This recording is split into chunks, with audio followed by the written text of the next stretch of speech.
Hello, everyone. Welcome to this third bonus episode of Independent Thought. My name is Desmond Price. So, as I was saying in the first bonus episode, we will not be having these bonus episodes every single week, but we do currently have a few of them lined up in a row. So we had one last week, the one this week, and then we will have one next week. But I don't think we'll be having bonus episodes after that for a little while. So just to give you all a heads up, but if you are listening to this, you are one of the people who is subscribed to my podcast, most likely. So thank you for subscribing. Thank you for consistently checking out the podcast. This particular bonus episode is just a little bit of the behind the scenes nature, kind of like the first one.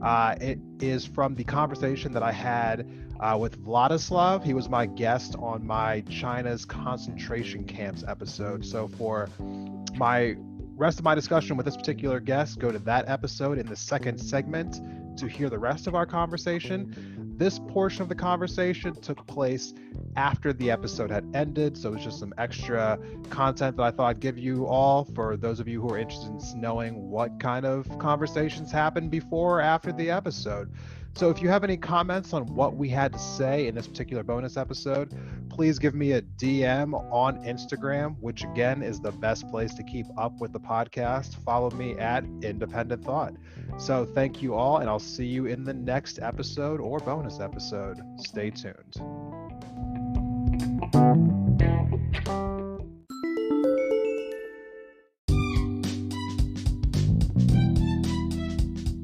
Hey, Indie Thought listeners. Has this past year helped you rediscover your creative and crafty side? Well, then you're going to love our sponsor for today's episode. Bathing Beauty's Beads is a full-service bead shop in the heart of downtown Missoula.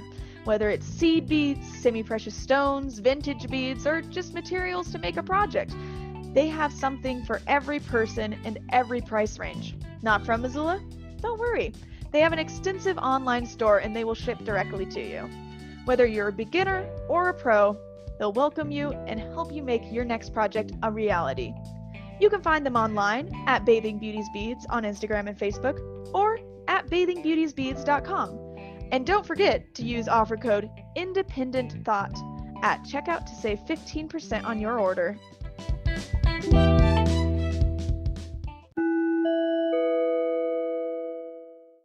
And we're done. All right, cool. That's it.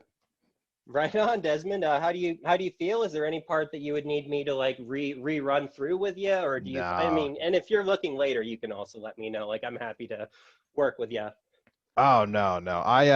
I'm really big about the one take. It feels authentic. I hate feeling overly produced, you know? So I think with the episode, not the episode, but like the little meeting that we do ahead of time, that's just like more or less my ability to kind of like to get to know you and kind of like get a feel for what I should talk about, so that when we get to this point, it feels very seamless and fluid, and I'm not like thinking about like, oh, what do I ask this person now? And so that we can have like a kind of like a seamless episode, which it basically was. I mean, I only stumbled like once, so. I don't even know when that was. I thought you were doing great, man. I felt like I was like trembling with anxiety. Oh no, I didn't hear anything come out of you. I personally have a difficult time with anxiety myself, and so I feel like, for me, kind of like being a little extra prepared kind of like helps me with that, which is also why I do the whole like initial meeting thing. And yeah, I think I get into my head too much about like, oh, I need the podcast to sound like this. And so like it's tripped me up in the past. And then I think one of the things I'm focusing on this time around is just trying to be more comfortable and it not being perfect, I guess you would say. I really like that, Desmond. Even though I was like, oh, more self-inquiry, I feel like I'm always too much self-inquiry. Yeah, no, I can understand that. I've been probably giving myself too much self-inquiry recently, which is basically what I was just talking about, just needing to not be so like analytical about the process and just kind of just like letting it happen. I feel like that. So I think it was a great episode, and I would definitely love to have you back on. Are you familiar with this guy, Jacob Elder? I I actually am not super familiar with him, but I'm certainly happy to hear of other folk running. I've got kind of mixed feelings about Engen right now. It's like he's got a pretty good willingness to, like, show up to Indigenous events and, like, at least communicate with the Indigenous community, and yet simultaneously how he recently handled some of the, like, police funding stuff just kind of over the summer, and in light of kind of like the renewed attention to our serious need for fixing our police force. Like, I guess what ended up happening on a budget level was not at all in keeping with what I hoped for from him. Let me ask you a quick question about that. That's something that I'm curious about. What I did not, I heard that, like that some people were upset with the mayor about the budget. What exactly was in the budget that people were upset by? I think I was missing some of, like, the details behind it. Yeah, totally. And I'll be honest with you, I might have, like, I don't know how deep my understanding is. I just know that our budget, rather than, like, getting any sort of, like, slash or redirect towards other things, we actually had, like, God, what was it? Almost $1 million or almost $2 million, like a very significant increase to police budget. And I think, if I remember correctly, the budget included, like, certain, like, I don't know, riot gear or something. I'm just going to not, like, try and speak too far into that, because I just don't remember enough of the details. What I do remember was reading reactions to it myself, and mainly just noting the large number increase in the budget. Like, Yeah. Missoula already has a pretty large police budget. I don't think I've ever lived in a town where I've seen so many cop cars just driving around. Like, I go out and about for, like, groceries or run to the good food store and back, and I will see, like, in that 5-mile period, 3-4 cop cars in just like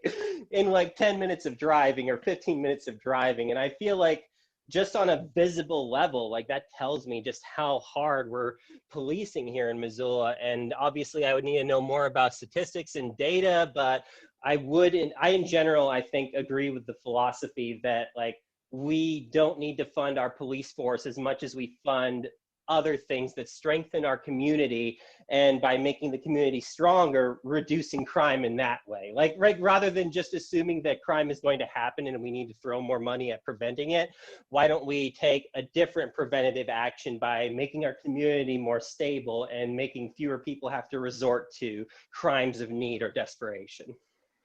Do you mind if I give you my 2 cents on this? Am I holding you up right now? Like, do you No, have you're something else not, to man. do? Not at Okay. all. I grew up, like, right next to Philadelphia, and I lived there for about 15 years. So I moved out to Montana when I was in high school. Mm-hmm. And when I first got to Montana, I lived in Great Falls, which is, east of here. I lived there for 5 years before I moved to Missoula. Um, so I've only lived in, like, 3 places really in my life. But Missoula, like, by far and away, is the safest community I've ever lived in.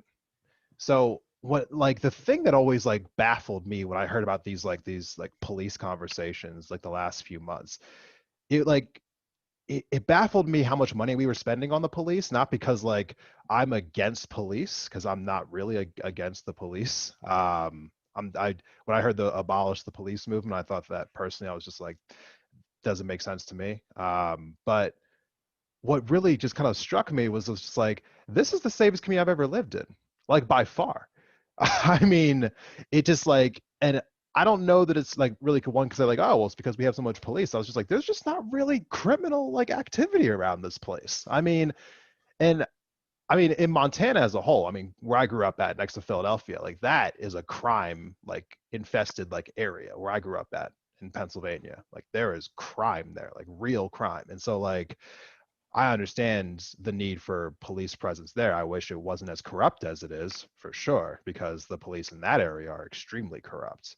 But when I got out here to Montana, Great Falls in and of itself had less crime, not just because of the population side, but just, like, in general. There was just, like, less just criminal activity in Great Falls. But even between Great Falls and Missoula, Great Falls has tremendous amounts more crime than Missoula does. Like, there are parts of Great Falls that I think to myself, yeah, this is a sketchy part of town. There is no sketchy part of town in Missoula, not in my opinion. No, there no, there is no sketchy part absolutely. of town. I mean, the most criminal activity that you hear of is like DUIs. I know occasionally there are some burglaries. I know occasionally there are, like there's the occasional murder, like once or twice a year. Obviously, sexual assault is an issue. Um, but just like, I guess, like comparing it to like other places that I've like lived in, or just experiences that I've heard from other people that I know who have lived in other parts of this country, this feels like the safest community that you could possibly ask for. And I'm just like, why do we even need this much police? And just like, it just feels like not that police are inherently bad, but it just feels like this area just doesn't feel like it needs the police presence that our budget is giving them. Like the last time I checked, it was Absolutely. 55% of our budget went to the police. And I was just like, for Holy what? God. I was like, Holy where's the God. crime? There's no gangs, there's no shooting, like no one's robbing places. Like what are they policing? Like, are they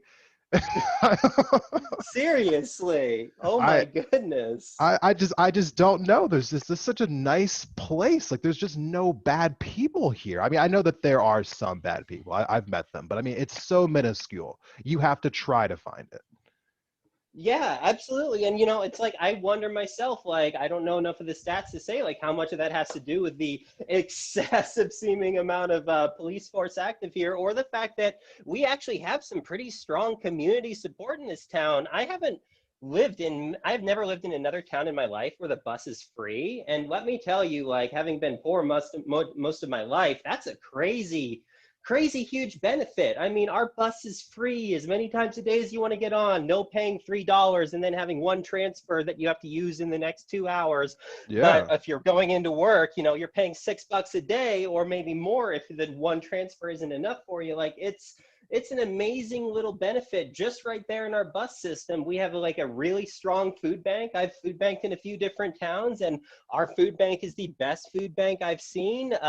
There's just so many community level amenities that seem to be like making it easier for folk to like not suffer here in Missoula. And I feel like that's got to be playing as big a part, if not a bigger part, than the sheer amount of cops we have. And I agree with you. Like, I don't think cops are unnecessary. I'm not in the realm of like abolish police force entirely. To me, that would be crazy anarchy. When I say defund the police, I mean stop giving them such an insane percentage of our budget in so many cases, or balance that what we're giving them with even more for the community elements that will eventually make them less necessary. Like, and obviously totally like higher population density areas, it's going to be like there's going to be different conversations. The higher population density means higher crime. So I know that it's not like a simple black and white argument. And in general, I'm not like against getting rid of police altogether. I just often find like, wow, oh, we're giving 55% of our budget to cops here in Missoula. That seems too much.